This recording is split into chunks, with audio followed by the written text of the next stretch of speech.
Hi guys, and welcome back to day 9. Now last time we, mostly Rose, but we discussed mutual funds and ETFs.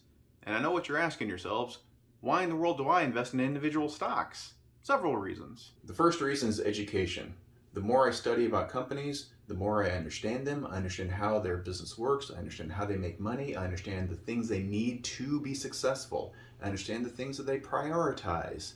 You start understanding businesses. More importantly, you start understanding successful businesses and the kind of decisions they make versus businesses that aren't so successful. Like with anything, stock picking is a skill. The more you do it, the better you get at it. You're going to make mistakes, but the more practice you have, the better you get. And becoming more educated with stocks is fundamental to that. I like to choose the companies I invest in. I like investing in companies that make the world a better place, and I actively avoid companies that go out of their way to harm the world we live in. When you invest in an ETF or mutual fund, it can be really hard to do this, as they just pick a lot of different stocks. Even sustainability funds, they tend to stretch what sustainability really means. But by investing in individual stocks, I can build a portfolio with stocks that I'm comfortable with. Sleep. I like to know what I own. I sleep better at night that way. I sleep better knowing that I'm invested in companies that I know can weather whatever storm is thrown at them. They can handle adversity. So in downtimes, market turmoil, when COVID hits or Russia invades Ukraine, I know Home Depot is going to be fine. I know Costco is going to be fine. I know Waste Management is going to be fine. Companies I own are going to be just fine. Meanwhile, if you own a mutual fund, you probably don't really know what you're invested in, much less how those companies truly work and if they can handle adversity or not. Yet for some reason, people sleep better at night owning mutual funds. It's probably because they're diversified into a lot of different companies, and that helps them sleep at night. But knowing what I'm invested in, that's what helps me sleep better at night. Outperformance.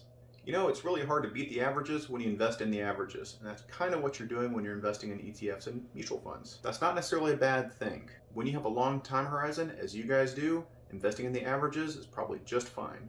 However, if you want to beat the averages, if you want to make those 15% or better returns, you can't do this by investing in the averages. You have to pick individual stocks.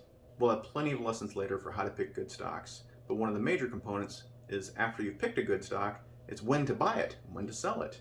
And volatility, basically going up and down, is much greater with individual stocks than it is with the averages. So if you buy here, sell here with an average, you don't make as much money as when you buy low, sell high with an individual stock. Okay, let's say the market goes down 20%. You own an ETF that's down 20%. If you look inside that ETF and see what they're invested in, you'll see half the stocks are not down quite 20%. Another half the stocks are down more than 20%. The average is down 20%, right? Well, look at those stocks that are down more than 20%. You'll probably find some winners in there. Stocks of really great companies that got sold off for some silly reason. Well, go look into those stocks. That's where you're going to find the big buy low and sell high opportunities.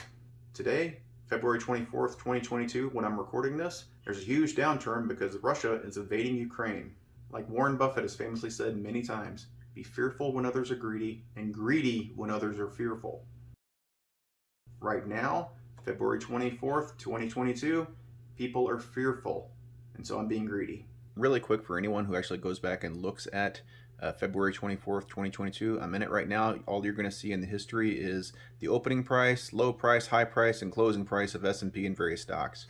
But this has been a really weird day when Russia invaded Ukraine. I don't want to downplay that because I know it's a humanitarian disaster. I feel bad for people in Ukraine. My father-in-law is from Ukraine.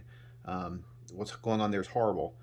But that didn't affect Shopify, so I bought some of them. I got some shares at $592 a share. They're now trading at $653 as I'm looking at my screen. Southwest Airlines, I got some of them at $41.50. They're now trading at $43.96. Got some MasterCard at $345.94, and they're trading at $366.82 right now.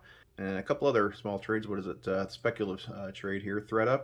I bought some shares at $6.80. I think that might be the actual perfect low of the day. And now they're at $7.57. ThreadUp, by the way, is a nice sustainability stock. We talked about that earlier with companies that do good things for the planet. But that happens. You get that with stocks. You can't really get that with ETFs. I don't think ETFs swing that much. Maybe 2%, 3%. I'm getting 10%, and 15% swings here in some of these stocks. This is nuts. But I like it. So just know with individual stocks, You can pick individual stocks of companies that you understand, that you think will go up over time, that you can sleep at night owning, and you can take advantage of volatility in the market. When the market goes crazy, you can buy them on sale. But this isn't about me. This is about you. This is about your education and investing. One of my main goals this summer is to teach you guys a little bit about how to invest in the stock market. You're not going to get this stuff in school. You may choose later on in life to invest only in ETFs or mutual funds, and that's fine. I'll bless that. But you should at least have some information about how you can invest in individual stocks if you want to, so you can make an informed decision on whether or not that's something you want to pursue. Now, our last lesson was all about ETF and mutual fund investing, and this time we'll continue on that, except we'll compare it to individual stock picking. Chris Butler put together a great video for this, something better than I can do. So watch his video, and then let's discuss.